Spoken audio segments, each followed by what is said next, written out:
come down on us. They're going to threaten us. They're going to throw us in jail. They're going to enslave us or whatever. I run into more and more docs, nurses, and even hospital administrators that say, hey, dealing with the government is a challenge, but at least there's an elected representative I can go through. If you're dealing with the private sector, they're just going to come down on you, and they can't throw you in jail usually, but at least they can say, forget it, you're getting like no compensation for your work.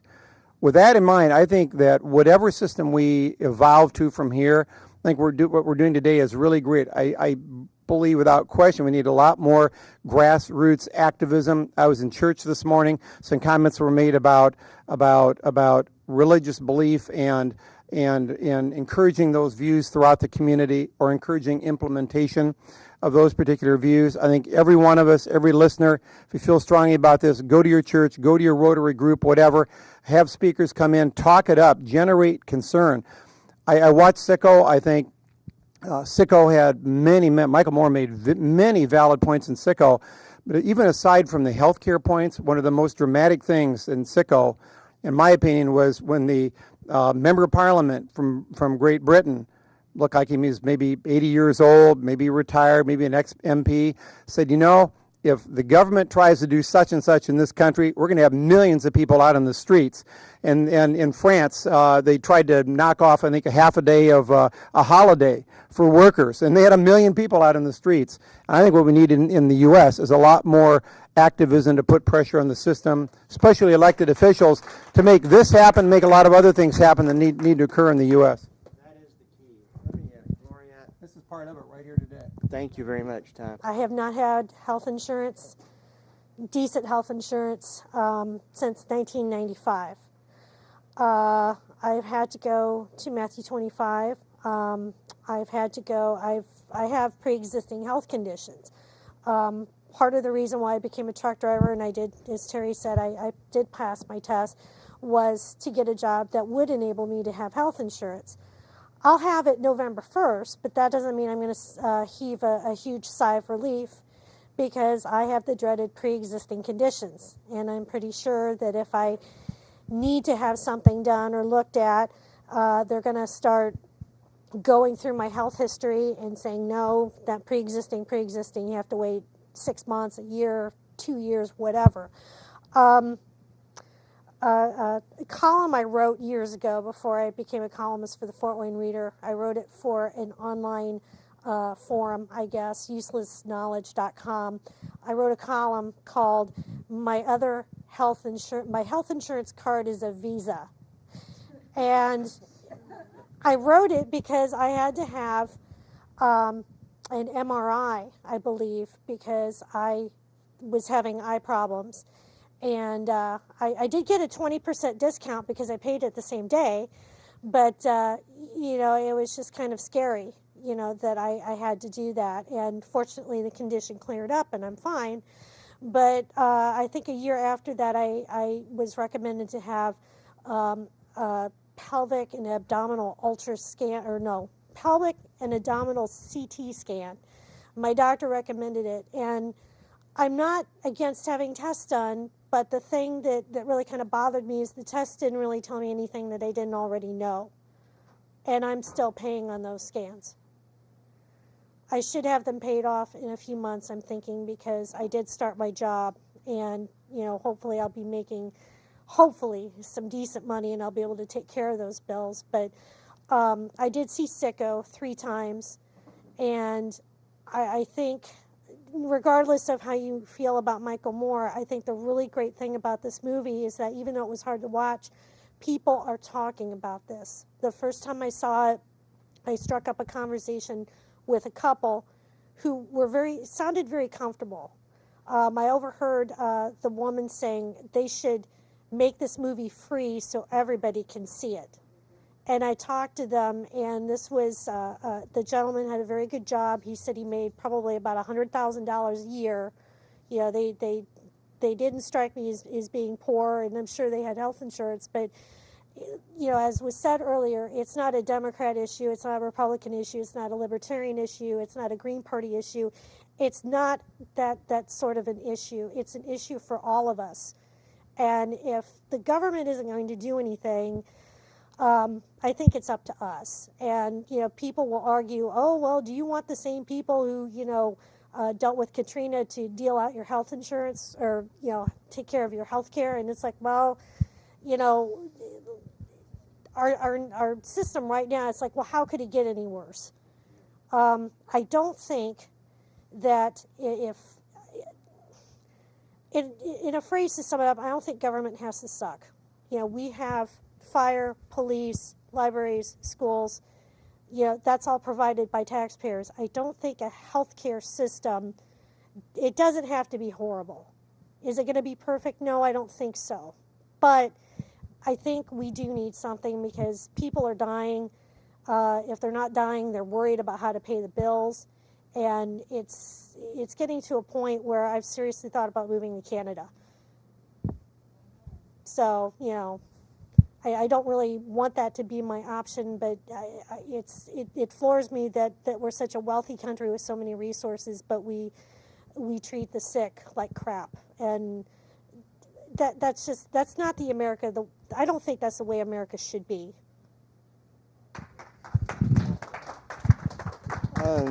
Yeah, you had made a point in a statement you sent me thinking you weren't going to be able to make it, that the rulers like us sick and weak, and because we don't have the energy and the time and voice to dissent. And so, but we're here. And I happen to operate a statewide organization for people with disabilities, and what we do is we organize individuals and seniors so that they can work together to solve their disability-related problems. So I know something about that kind of community organizing, and I have two comments to make. Number one, people are embarrassed, humiliated, and frightened to speak up. So that's one of the reasons why you don't see more people in this room. They somehow feel ashamed, even though life circumstances beyond their control have brought them to a point where they're no longer able to pay bills and keep health insurance. They're not able, because of that stigma, to come forward and say that. The other one is, having now spent 20 years, I happen to have children with disabilities, and now I'm at a point where I have significant health issues and do not have health insurance, nor have I since 1990. And so I could speak to this on a number of different levels. But what I wanted to say is I've had occasion to work to pass both federal legislation and legislation on a state level that brings improvements to the healthcare systems that we use already. And I have often, not once, not twice, not by one legislator, and not by an individual from one party, been told, don't you dare bring those damn people in here with their horrible sob stories, and because I won't even give you a hearing on these issues. We don't want to hear it. We have a lot of things to take care of. So we have to be very circumspect in even bringing to our illustrious elected officials in both parties the information that we have to share with them. And as God is my witness, that has happened to me more than once. And so the voice of the people are shut down still. We are not living in a situation where people are genuinely free to stand up and speak their minds. And I have seen retaliation. I have witnessed it with my own eyes. I have experienced it myself for speaking up and saying this is unacceptable. This is putting people in danger. We will not put up with it, and that they've been retaliated. We had a situation with a woman who is a paraplegic. No, excuse me, she's a quadriplegic. She was living on her own, and she was using healthcare systems, home care workers. A rather horrific thing happened, and it doesn't matter what it is. But she called and complained to the providing organization, and they essentially said, we are tired of your complaints. If you call us again with one of your complaints, we will make darn sure that you get put back in a nursing home. We do our best. We're highly skilled professionals. Now, the problem is that we know that's not most of those agencies. But there is no recourse for her to ever open her mouth in. And it took her another decade before she was even willing to tell me that story. That's what I'm saying. We do not have protections and liberties to speak at. So forgive me for saying that. And I do believe in organizing, or I wouldn't do what I do. But we have to really provide an atmosphere of freedom. Another thing is, if I may I continue? Okay. I recently, meaning within the last several months, had a father who came to me, and he knew that I had children with disabilities. And he said, actually, someone sent me to you because you might know how to help me get through this horrific time. I have a son with a significant disability. I have a wife and 3 children. I run a business. I'm starting to lose my business. I'm afraid I'm going to lose my house. What did you do to help me? I mean, what could you do to help me? And I said, well, and we spent several weeks looking at the various programs, trying to figure out if there was help for this particular family. And at the end of the day, I had to look at them and say, I don't have any answers for you. You're on these lists. My family waited 9 years for a Medicaid waiver, 9 years. That's a program that doesn't consider the parent income so the child can have health coverage. 9 years. And he looked at me and he got very quiet and tears came to his eyes and he said, I don't know if I have the right to sacrifice my 3 children and my wife and our home and our business to provide the care for this one child whom I adore. And we're putting, by the choices that we have with health coverage, families into these kind of predicaments. Now, how likely is it that I'm going to be able to bring that father here to tell his story? Because he's humiliated at the choices that he's willing to make. And I listened, I walked out into the hallway, and 2 of my colleagues were gossiping about that man. Well, he's had more help than most people. I've lived through this. I lost my home. I cashed in my retirement. I'm now 60 years old. I no longer own a home, almost 60. And I don't have health coverage, and I have no retirement. And I've worked. I'm a professional. I have 2 master's degrees. I run an organization.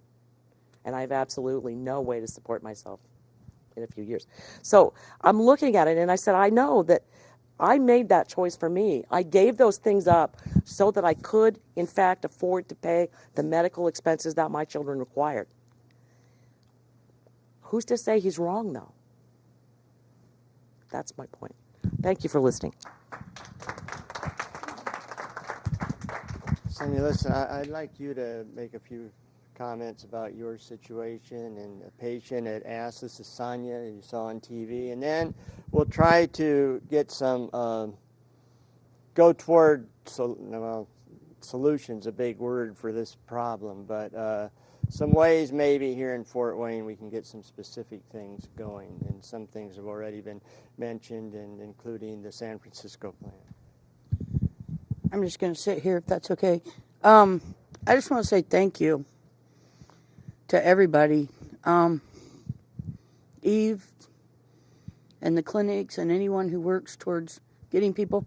I worked 2 jobs. I was a teacher at Ivy Tech, worked for Walmart till 2004, and was unable to continue. I lost my family home that had my great-grandfather built, my car, lost everything. Have no income because I got sick. And just like Karen, who had left, said, I considered myself lower middle class. I really did. I thought I was well off, had a decent car, was teaching, working an extra job to, have extra cash money, take care of. Had 2 insurances, both jobs, had insurance. It wasn't enough. It wasn't enough. So I just want to see, I don't want to see that happen to anybody else.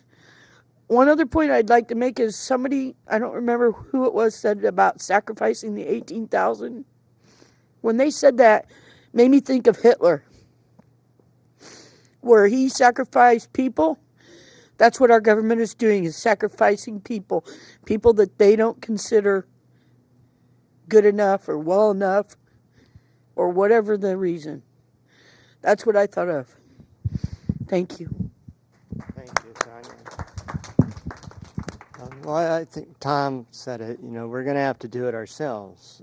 This government is not going to do it. When an elected representative calls a plan to give compassion, basically, common sense, decency, stupid, we're going to have to do it ourselves. So let me just briefly say what the San Francisco plan is, as I understand it. It's a plan to give every citizen health insurance, not insurance, excuse me, affordable access to health coverage. How are they doing that? Not with insurance. Minimal fees, maybe $35 a month, depending on income. Grants from businesses, and just reallocating existing funds, like to an emergency room. They have funds for that, and channeling it in different ways. In that context, there was a study in 2004 that the amount of money spent on our current system, just on paperwork, basically, and paying employees to administer all this paperwork, could pay for health insurance for every one of the 50 million Americans who have no health coverage. Could pay for it every year. Could retrain every employee who would lose their job because of going to this system. And so it's not a lack of money. Somebody had mentioned, I think your Mark Souder letter said something about money, and England is going broke. It has nothing to do with money in this country. It has to do with will.